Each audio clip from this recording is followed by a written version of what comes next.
Hear me. Okay. Mimi nataka mtoto lakini sitaki bwana. So nataka mwanaume ambaye anataka mtoto lakini hataki bibi. And one reason ya kutoka chali yako is when mabeshti zako wameanza kukukatia. Yeah. Men are confused. My first time on Tinder, I'm just swiping Nini and I come across this guy. I'm gonna call him Dylan. And I'm like, wow. Red flag ya kwanza. What are you doing on Tinder looking for a relationship? Yoni bezi ya kuimangana mse. The biggest mistake people actually make when it comes to relationship is not picking the wrong partner. It's actually falling in love with fantasies and expecting reality to catch up. Let's think about it. Initially, when you are first infatuated with someone, what do you actually do? You fill up the blanks about them. You see a few good traits. Unakaka hivi tena unaona, they are getting a little bit attractive. God damn it, bro. Then, all of a sudden, we start writing a story about this person hapa kwa mongo in our heads. We start imagining how they will make us feel. We start imagining the kind of partner they are going to become, or even how the relationship is going to unfold. But little do we know, we are not dealing with the actual person. We are actually dealing with a fictional person we've just created in our head. Now, reality always shows up, and when it does, hii situation yote crumbles, and after it crumbles, you feel disappointed. Why? You are not disappointed because that person lied to you. No, you are disappointed because they failed to meet the expectation of the character you placed unto them in your head. Now, I think this is why most people in these modern relationships continuously get disappointed, because they are actively searching for fantasies, actively looking for looking to satisfy their projections, or most of them have a certain expectations. You see, on this channel I always tell you guys that when you are analyzing these forms of relationships, don't just analyze women alone or men alone. Analyze people, because that is the underlying factor. Me, I have met guys that behave like girls. Hata kama si entirely, you can see just a few traits zenye tu unakuwa like, god damn it, ana behave kama ule ho niligonga 2 weeks ago. Other than that, let's get into this video tuone how does it apply in reality. Remember to like and comment down below. So, I'm looking for a man, but a man who doesn't want a girl. Hear me. Okay. Mimi nataka mtoto lakini sitaki bwana. So nataka mwanaume ambaye anataka mtoto lakini hataki bibi. Tukue tukikoparent. So mimi nitakaga na mtoto kutoka Monday hadi Friday. Unaweza mchukuaga Saturday na Sunday. Yeah. That sounds like a good arrangement. So if you meet this criteria, if you don't want a wife but you want a baby, DM me. So this is the greatest fantasy for the modern man right now. You know why? Inakani kama haina accountability na responsibility. Imagine you only get to spend 2 days na mtoi. Unajua vile kuchunga mtoi. Have you ever babysitted a baby? Hey my guy, inakuwa kazi mingi sana. So I know most men, when they hear this, they are going to be like, yes, this is what we want. But if something, when the deal is too good, wanasemanga hivyo, tumia akili yako ku think twice. Ebu jiulize udem ni situation gani anataka. Hii kama si ile story ya there's some form of alimony or something. She must be getting the upper hand of it. Why will she bear most of the tasks? Ati anakuachia tu story ya weekendi. Bro, think twice. Uwezi taka ku-create family na utaki kuja na responsibilities zenye family na kujanga nazo, kama always being there for them, always communicating, and always imparting some form of moral guidance unto, like, you need to create a unit to start a family. No kwa maana inaanzanga na nuclear family, eh? Unajua nuclear, mbona ni nuclear? Because the nucleus cannot have just one thing, eh? Haiwezi kuwa tu na feminine ama negative charge, haiwezi kuwa pia na masculine ama positive charge. It has to contain those two charges and a neutral one. Unanipata kweli? Eh? God damn it bro. Hii ni fantasy ingine niko sure itakunywa watu wengi hapo hivi hadi nishangae. But let me know, will you agree to this or are you a committed person, especially in these days? Let me know down in the comments below. And one reason ya kutoka chali yako is when mabeshti zako wameanza kukatiana. Yeah. Men hawakuangi confused. And they don't live ati kuna vitu zimechanganyika, they communicate. So utasikia wakiambia mabeshti zao, mi udem kuna venye tu mimi hapana. Mi udem niko tu na yefu. Unajua for the time being something, they will always communicate. Wewe na kichwa yako maji, unakatua na mabeshti wako watatu unafikiria venye wewe ni mali. Mali ya umma. Watakupitia hapo utajishanga. Because wanaume, they don't joke with the main chick. They do not. You can tell that these guys really love you. They love you. But they will never dare tell you something that inaweza karibia wewe kufikiria wanakukatia cause wewe ni male. Cause hapa kwa male wanakuanga Peter anakuangasha communicate kwa tu zile za mimi mtu wa kucheza na nani. Mimi ya afadhali ubishti ishe. Shiko ni yeye. I want you to take note of the kind of man she's describing. Sasa wewe umezungukwa na mabeshti watatu na every time ukimit inakuanga tu time ya ulevi. You haven't seen how beshti ya chali yako takes care of you even in the absence of your guy. Anakaanga hapo ni kama wewe ni demu yake, hataki kuona ukiongeleshwa. It's like a dog on guard. Lakini wewe venye tu Peter alienda lu, ushaombwa namba, ushafungiwa jicho, sijui nani ashakwambia mwende kwa gari, sijui Peter amelala kwa meza. Damn. These things are not complicated as we think. They are not. Men are the simplest creatures on this world. And what?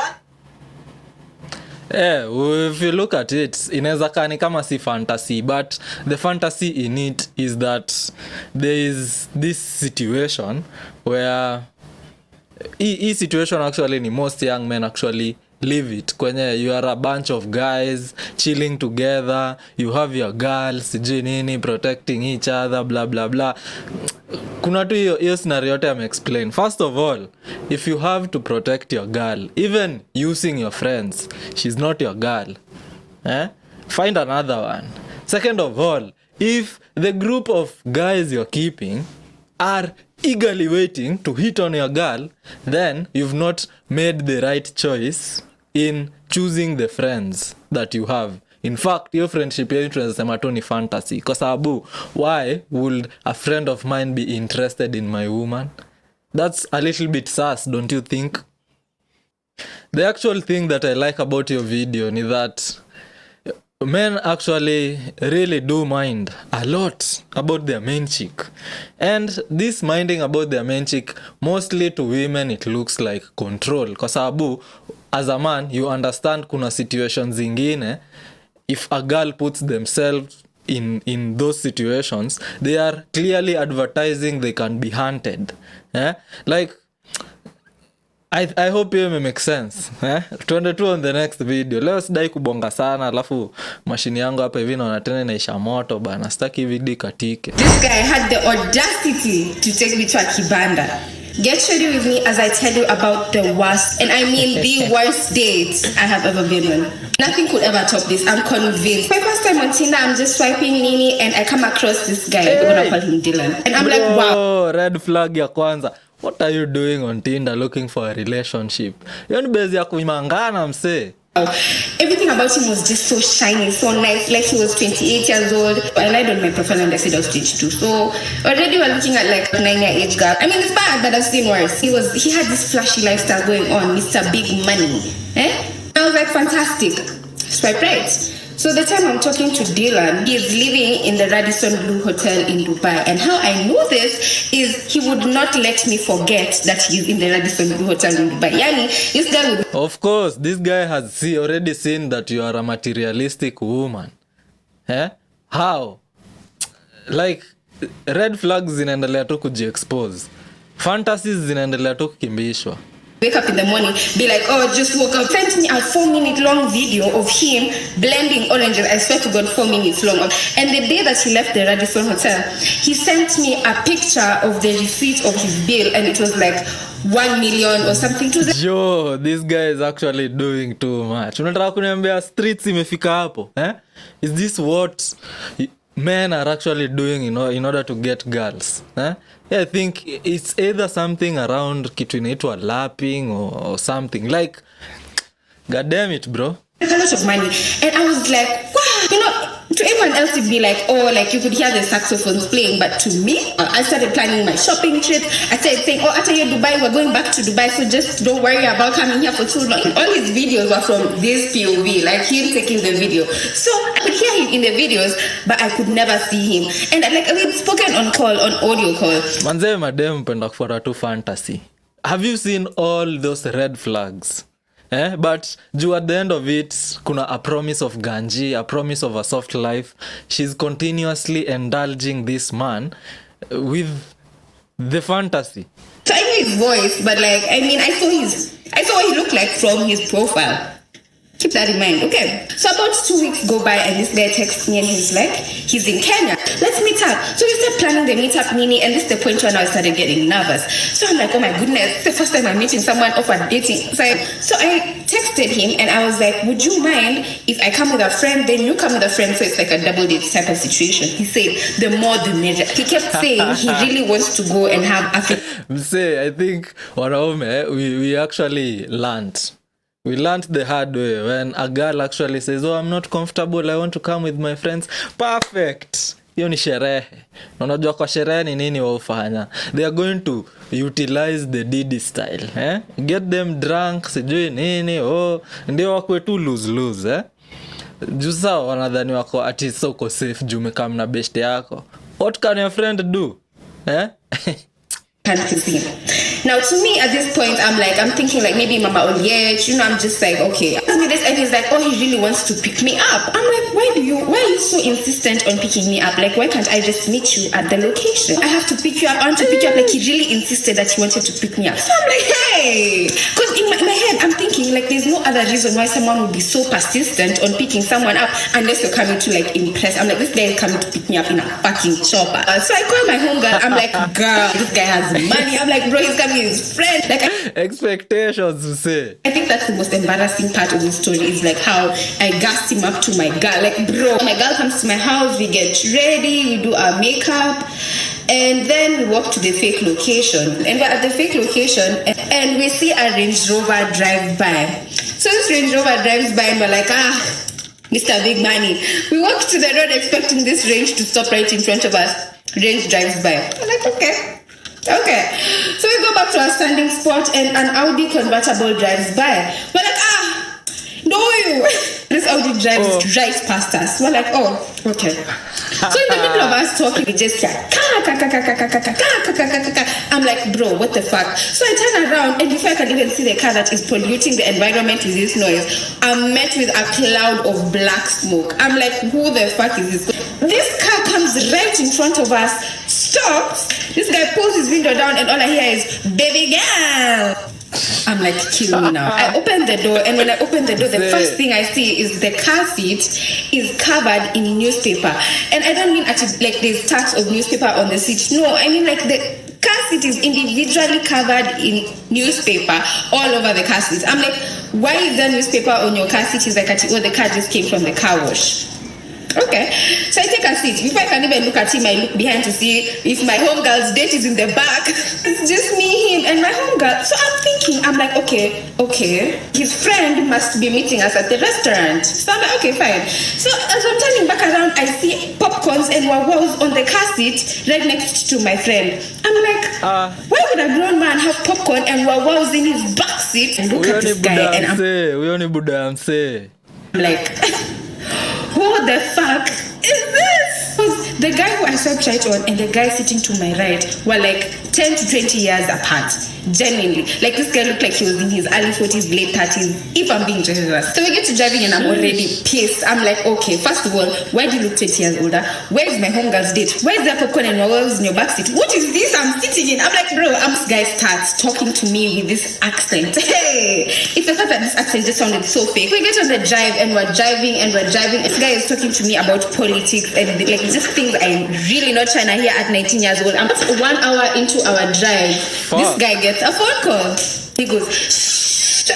I'm like, what the hell is this man? This old ass man doesn't understand the laws of physics that if you're talking to someone on a Mse, nataka tu just listen to how all of a sudden this chick is bitter about that guy. Why? Kwa sababu her expectations were not met. The fantasy she was sold was not fantasizing. call. Mind you, this is a video call. He's picked up this video call telling us to keep quiet. As he's talking to his girlfriend, he moves the camera like this, allowing this person to see who's in the back behind him. And who's in the back behind him? My home girl. So she sees her and she's like, oh my God, this is exactly what I thought you were going to do in Kenya. I knew you were going to pick up small girls and lie to them. Generally, she just starts going off on this guy. Now this guy makes my friend talk to his girlfriend and convince his girlfriend that they're just friends.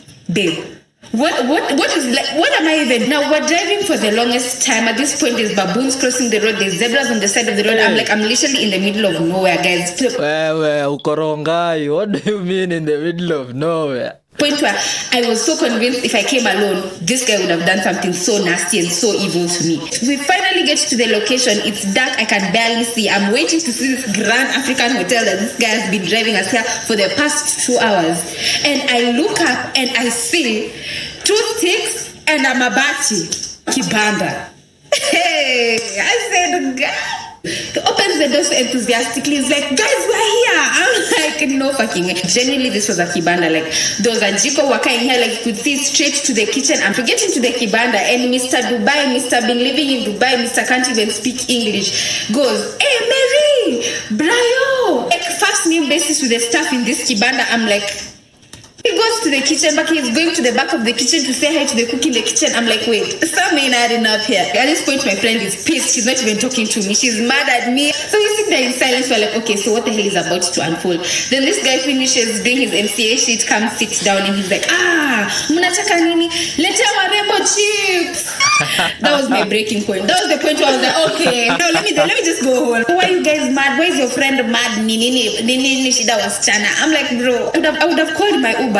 If I knew where I was, I would have called an Uber. I was like, please just take me home now. We sat there for like 30 minutes. Eventually he took us home and I never saw him again. Upon research, I found out that the Radisson hotel he had gone to, he had actually gone there as someone's driver. And I'm not saying there's anything wrong with Kibanda leaving or going to Kibandas. I'm just saying I never expected it. But anyway, this guy had the Makofi to that guy. He has shown us a way of getting girls to come meet you to a certain location if you are that kind of a guy. But first of all, me unajua I don't advocate for easy online dating, ni sijui nini unaenda na swipe. Hiyo ni red flag moja, and given that this girl could tolerate all those red flags, it shows that even her herself, she's a red flag. Chikive amedunga. Mangalie tu. Tunaweza hadi check out a few of her videos, acha tuone. Anaongeleanga nini? What is she usually talking about? Hebu acha tuone. Hey, mse, you guys wanna see this? Walevi ni walevi.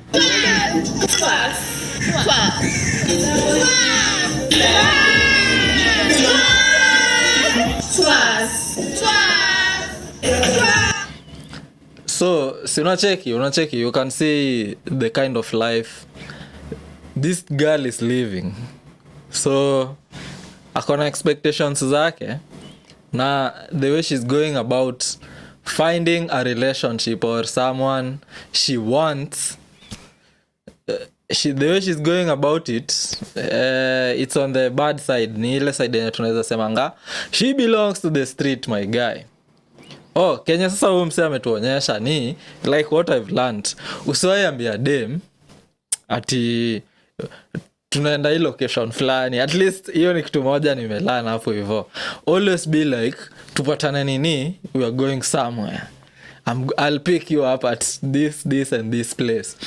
Does it matter if you pick her up with the Uber or not? If the vibes are okay and you take her to a hotel, maybe, but you ni kazi mingi msee, even though you have the money. So if you have the money, do it, but just remember that madem wenye wanaishi hiyo lifestyle, they are chasing a fantasy. They are not really into you. And I'm not just saying this, ebu jiangalilia how they become the moment they've gotten these things that they actually wanted from you.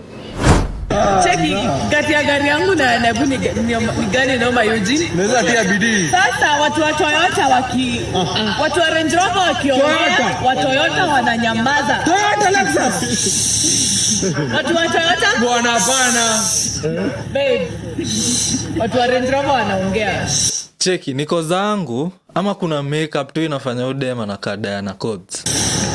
Tia bidii kijana, ununue gari za maana kama Range Rover. Natia bidii ama utakaa na Toyota. Tendesha gari moja na pick up. Kiss babe. Usisikie vibaya. Just look at how she's glamorizing a fast lifestyle. Usitumie Toyota. Toyota is the most affordable vehicle if you want to survive in this country. Mimi ukiniangalia hivi, I'm a very big Toyota fan. Ukinipatia na kusema kunyonga itakuwa crazy. Pause. Na ikunja vibaya sana. Mtu akiambiwa yuko anatia bidii, si ndio? Mtu akiambiwa yuko anatia bidii anachana na Hilux. Hilux ni ile pickup plan.